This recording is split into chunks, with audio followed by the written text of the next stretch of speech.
faut que je me motive moi-même. Ouh, ouh, ouh. J'ai juste envie de faire une sieste.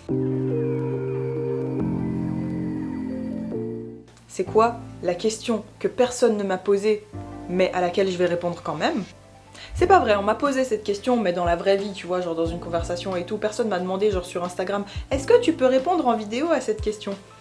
Mais je vais y répondre quand même. Donc, pourquoi est-ce que je fais des vidéos sur YouTube? Une première raison, c'est parce que je veux éduquer les gens, entre guillemets. Pas entre guillemets, j'ai dit entre guillemets juste parce que ça fait prétentieux de dire que moi je veux éduquer les gens. Mais en fait, c'est littéralement ça que je veux faire, donc j'enlève les guillemets. On laisse place à la prétention 2 secondes. Parce que j'estime que moi, ce que j'étudie depuis le bachelor et là en master, mais aussi dans ma vie quotidienne, vu que j'ai acquis le savoir un peu pour savoir comment faire des recherches et tout et me renseigner, et c'est un peu ça ma passion finalement, de me renseigner sur des luttes écologiques et des luttes sociales et tout, diverses et variées, bah, j'estime que le savoir que moi j'ai, et que j'ai le temps et l'énergie mentale et l'intérêt d'accumuler, eh ben c'est important de le déclasser un peu.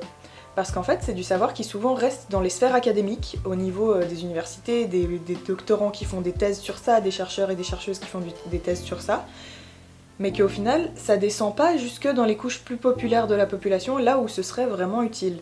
Je dis pas que c'est inutile de faire des recherches, mais bah, je trouve ça dommage que ça reste dans les sphères académiques et dans les sphères aisées aussi, et dans les sphères politiques peut-être aussi. Et du coup, moi je veux rendre ce savoir digestible, ludique, intéressant, facile à comprendre, dans un format assez court, dans des vidéos de... Je crois la plus longue vidéo que j'ai faite c'était quoi, 22 minutes, donc c'est quand même des formats assez courts où tu peux avoir plein d'informations condensées sur un sujet que je trouve important, plutôt que de devoir faire des recherches pendant je sais pas combien de temps dessus. Là t'as tout ce qui est essentiel en une vidéo de maximum 20 minutes. Aussi parce que souvent les gens ils savent pas où chercher parce qu'ils n'ont pas forcément fait des études en sciences sociales ou en sciences de l'environnement, et du coup ils n'ont pas les ressources, ou ils savent pas où trouver ces ressources pour pouvoir avoir ces informations fiables, ni en plus, parfois ils ont juste pas la patience de lire une recherche scientifique parce qu'en vrai c'est long, c'est chiant, c'est écrit d'une manière genre très... avec des termes précis, avec des graphiques que tu sais pas forcément décoder si t'as jamais étudié ça et tout. Donc en même temps je comprends, t'as pas forcément envie de prendre le temps de faire ça. En plus ça arrive que les sites où tu peux trouver des recherches scientifiques, ils sont payants ou accessibles gratuitement, mais seulement si t'es universitaire ou étudiant. Donc forcément c'est pas ultra accessible, du coup moi je veux prendre ce savoir là et dire non, on va le rendre plus simple, plus facile, plus accessible aux gens normaux, on va dire. Après je fais ça aussi pour avoir une sorte de base de données sur un sujet important que ensuite tu peux envoyer à quelqu'un. Imaginons t'es en train d'avoir une conversation avec quelqu'un qui n'en sait pas grand chose sur l'écologie et que t'as un peu du mal à lui communiquer les choses que tu veux vraiment lui dire, ou alors t'as pas en tête les chiffres qui font que ça pourrait lui expliquer concrètement comment ça marche, le pourquoi du comment et tout. Et ben moi je veux faire des vidéos où en gros t'as toutes ces données, enfin pas toutes évidemment, mais un peu un condensé concis de ces données en une seule vidéo que tu peux lui envoyer, comme ça il comprend mieux et comme ça il a les chiffres et les ressources en barre d'infos pour pouvoir mieux se renseigner. Parce que moi ça m'arrive souvent d'avoir ce genre de discussion, d'essayer d'expliquer à la personne, et en soi j'arrive à lui expliquer et tout, mais je suis frustrée parce que j'ai pas en tête le graphique précis que j'avais vu parlait exactement de ce sujet-là, et je peux pas lui montrer là sous les yeux, et du coup je peux peut-être, ça va peut-être m'encourager, et c'est déjà arrivé que ce soit comme ça que j'ai des idées de vidéos, ça peut m'encourager à faire une vidéo là-dessus, que ensuite je vais pouvoir envoyer à la personne. Après c'est aussi très utile pour moi de faire ces vidéos, déjà dans le sens où ça me permet de me souvenir moi-même de ce que je raconte, et ça me permet de mieux le mémoriser déjà, mais aussi de pouvoir y revenir dans le futur si j'oublie certaines données ou certaines informations ou l'explication d'un certain fonctionnement.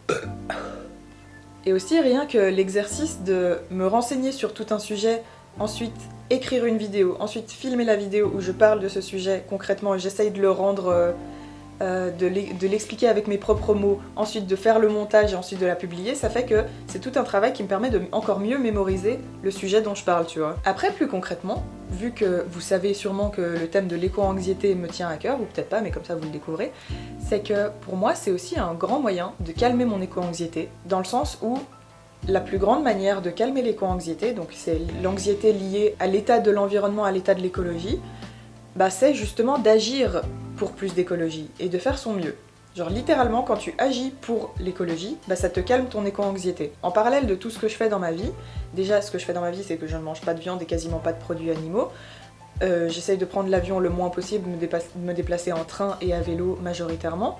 J'essaye de consommer le moins possible de produits en général qui ne sont pas de seconde main, que ce soit des vêtements, des meubles, de l'électronique. Et j'essaye beaucoup aussi de parler de ces sujets autour de moi et de sensibiliser les gens autour de moi. Mais du coup, l'extension de ce truc de sensibiliser les gens autour de moi, c'est aussi cette chaîne YouTube. Parce que comme ça, je peux toucher une encore plus grande plateforme, même si ma plateforme elle est encore toute petite.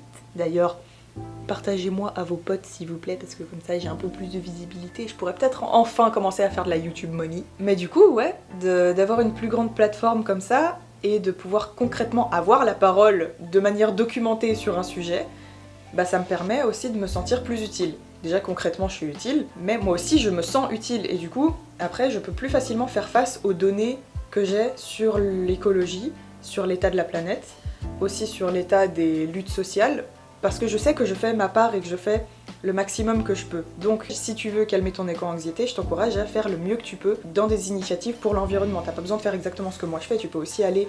Bah ouais, ce que je fais aussi c'est d'aller dans des manifs et tout. Tu peux aussi t'engager auprès d'organisations... pour l'environnement comme la grève du climat, comme Extinction Rébellion et tout. Après là je change un peu de sujet, mais moi j'estime que si on veut un monde meilleur, il faut travailler pour arriver à un monde meilleur. Dans le sens où, aussi avec ces vidéos, moi-même je travaille pour arriver vers un monde meilleur, mais aussi j'encourage les gens à faire pareil.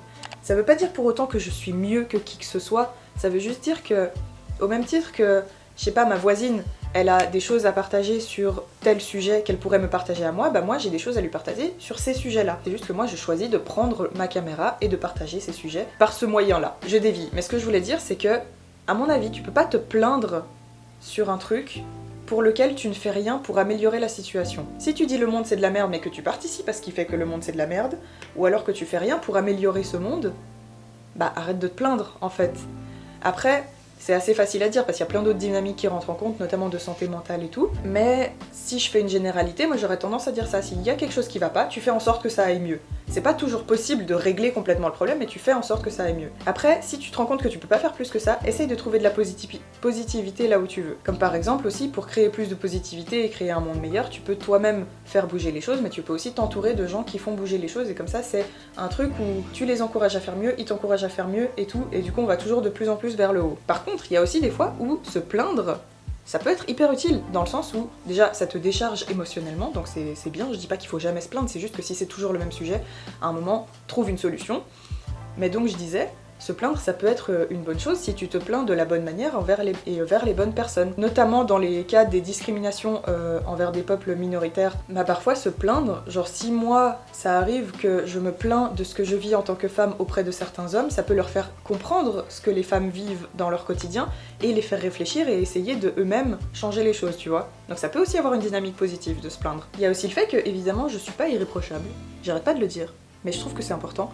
Je suis pas du tout irréprochable et ce dont je parle que je fais dans ma vie, c'est des tendances. Après, ça veut pas du tout dire que c'est ça que je fais tout le temps et que j'arrive tout le temps, par exemple, à être positive. Ça veut juste dire que c'est une tendance et que j'essaye d'appliquer ça le plus possible dans ma vie. Mais il faut pas penser que je suis comme ça tout le temps et que tout va bien tout le temps ou que j'arrive à être végane tout le temps, genre pas du tout.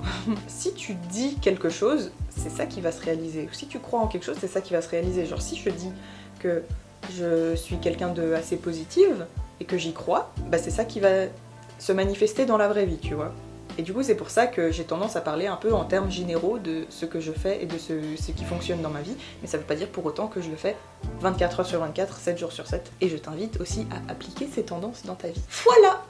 J'ai raconté ma petite histoire. Un truc important, c'est que pour les nouveaux et les nouvelles, je pense que ce serait utile que vous alliez voir, si c'est pas déjà fait, les anciennes vidéos de ma chaîne, parce qu'il y a certaines vidéos où je pose les bases de ce que je raconte, notamment ma vidéo Pourquoi est-ce qu'il y a un désastre écologique ou quelque chose comme ça, je l'avais appelé je crois, qui raconte les bases de pourquoi est-ce qu'il y a... Ah oui, pourquoi il y a une urgence écologique, je crois que c'était ça le nom.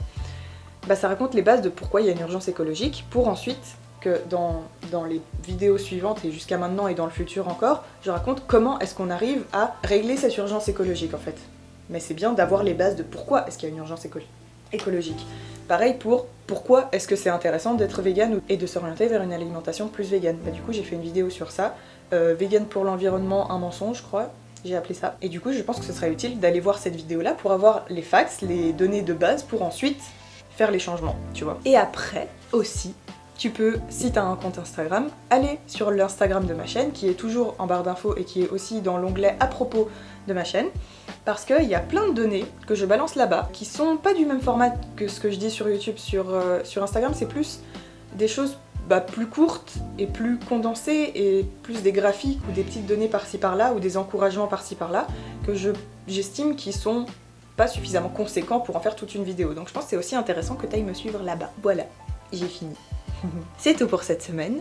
Je te rappelle que je fais une vidéo par semaine tous les dimanches à 15 h, et du coup je t'invite à me rejoindre la semaine prochaine au même endroit, à t'abonner, à liker et à partager et à commenter la vidéo, parce que ça me donne la visibilité et c'est toujours super de faire en sorte que j'ai une plus grande plateforme. Et je te dis à la semaine prochaine. À bientôt!